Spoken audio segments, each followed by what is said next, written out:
toddobaadkii hore ayay ahayd dagaal u dhaxeeyay maleeshiyada al-shabaab iyo ciidanka xoogga dalka Soomaaliyeed uu ka dhacay tuulada Doon oo suuro oo hoos tagta degmada Afgooy. dagaalka ayaa khasaare weyn lagu gaarsiiyay maleeshiyada shabaab iyadoo lagu dilay horjoogayaal sare oo horkacay maleeshiyada weerarka soo qaaday. ciidanka xoogga dalka Soomaaliyeed guutada toddobaad ayaa xaqiijiyay ammaanka tuulada iyo wadooyinka soo gala iyagoo ka sameeyay howlgallo ammaanka lagu xaqiijinayo si loo ogaado khasaaraha gaaray maleeshiyaadka iyo xaaladda tuulada uu ka dhacay dagaalka ayaa waxa kormeer ku tagay mas'uuliyiin horkacay gudoomiyaha gobolka Shabeellaha Hoose, taliyaha booliiska Koonfur Galbeed iyo taliyaha guutada toddobaad ee ciidanka xoogga. Axmed Gaashaan taliyaha guutada toddobaad ee ciidanka xoogga dalka Soomaaliyeed ee ku sugan degmada Afgooy iyo deegaanada hoos yimaada ayaa sheegay in argagixisada al-shabaab ay ku jabeen dagaalka isla markaana la gaarsiiyay khasaare weyn.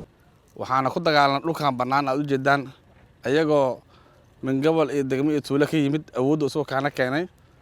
ilaahay idinkiisana waa jabinay oo hadda khasaaraha gaaray ma qarsoona waana meesha lagu dagaalamay difaac ma ahayn waa dhulkaas bannaan aad u jeedaan oo ciidanka habeen iyo maalin ay ku roondeynayeen si cadowga ay u ilaaliyaan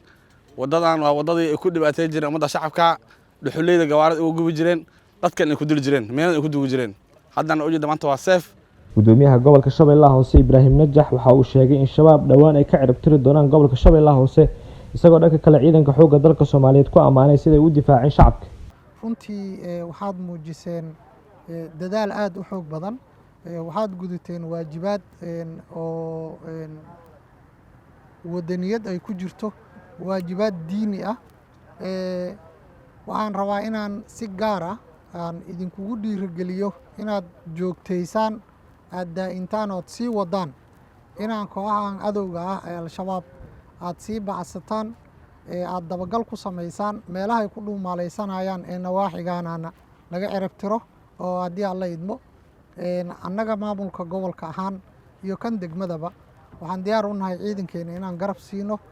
har iyo habeen wax allaala wixii taakulaynaya nooga baahan yihiin aan u fidino